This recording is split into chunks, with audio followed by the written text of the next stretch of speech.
Right, there we've sorted the rubbers out now without too much drama. And I did just lever them in with this screwdriver.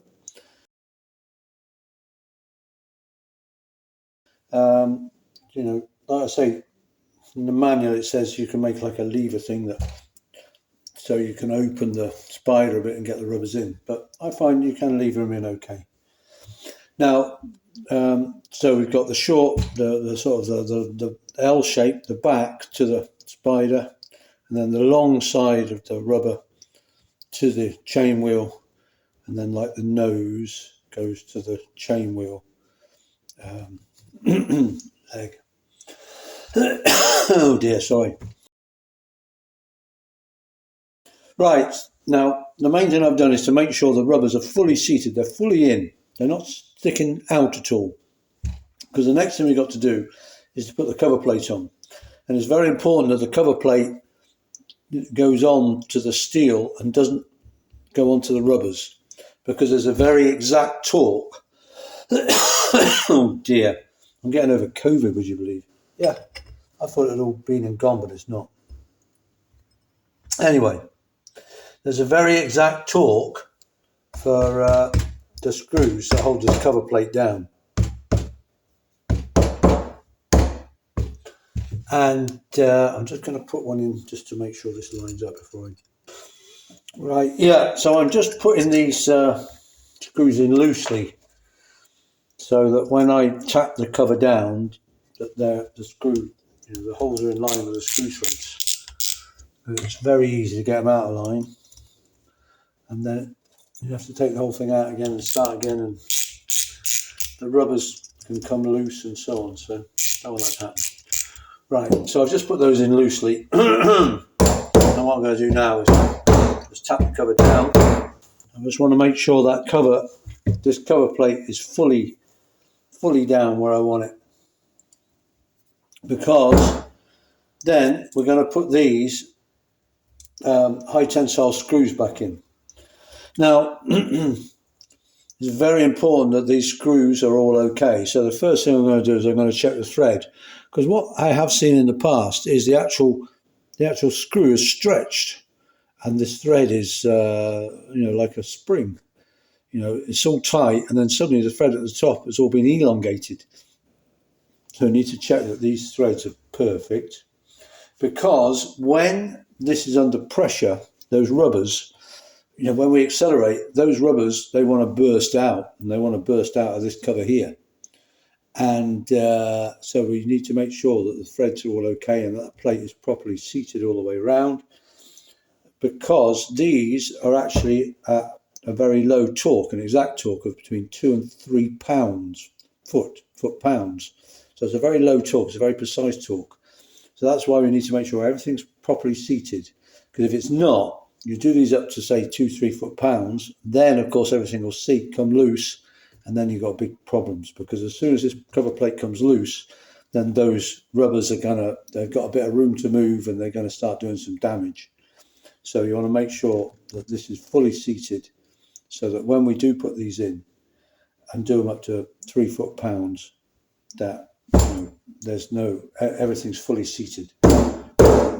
So we're getting an accurate torque measurement, because of course if this plate is sitting on the rubbers and not on the metal beneath, then when those rubbers settle a bit, then it's not accurate. I'm fairly sure we're all okay.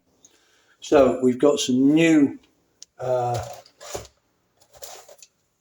lock tabs. 1, 2, 3.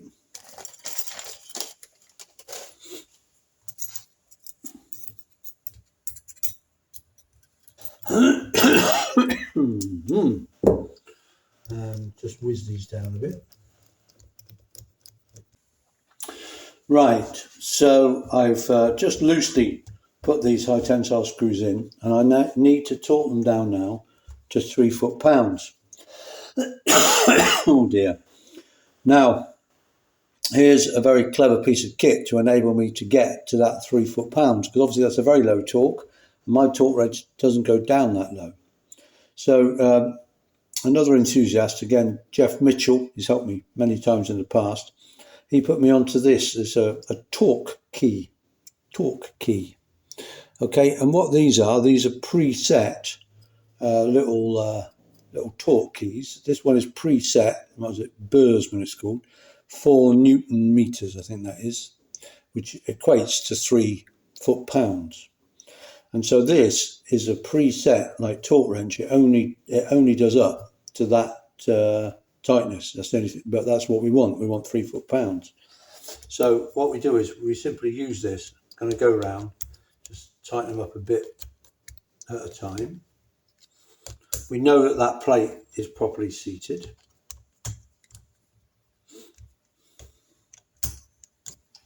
Okay, I'm going to start tightening them up a bit.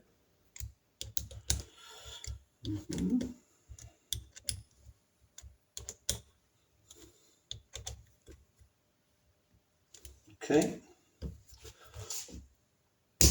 and there we go. You see that slipping? Right, so we know that's at 3 foot-pounds exactly. There, that one's gone. That one's gone.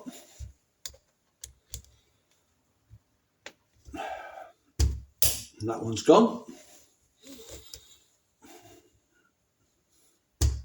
That one's gone. Can't remember where we started now. Yeah, I think we're there. I think that's all of them. Let's go around and check them all. And what a great simple bit of kit that is. It's our little preset like mini torque wrench. And it's preset. Of course, you can't get them in foot-pounds, but you can get them in Newton meters, and you can sort of work out the conversion. And I'm pretty sure that 4 Newton meters you'll find is 3 foot-pounds. And we know that these high tensile bolts, very important to use high tensile bolts here, very well essential. We now know that they're done up to the exact torque and with a plate properly on. Very important, obviously, to get that plate on flat first and then torque them up. Okay, and so all I need to do now is put these weird tabs over, and the shock absorber is together. It's got its new rubbers in, and it's got the new XXX chain wheel on, ready to take the new chain. Good.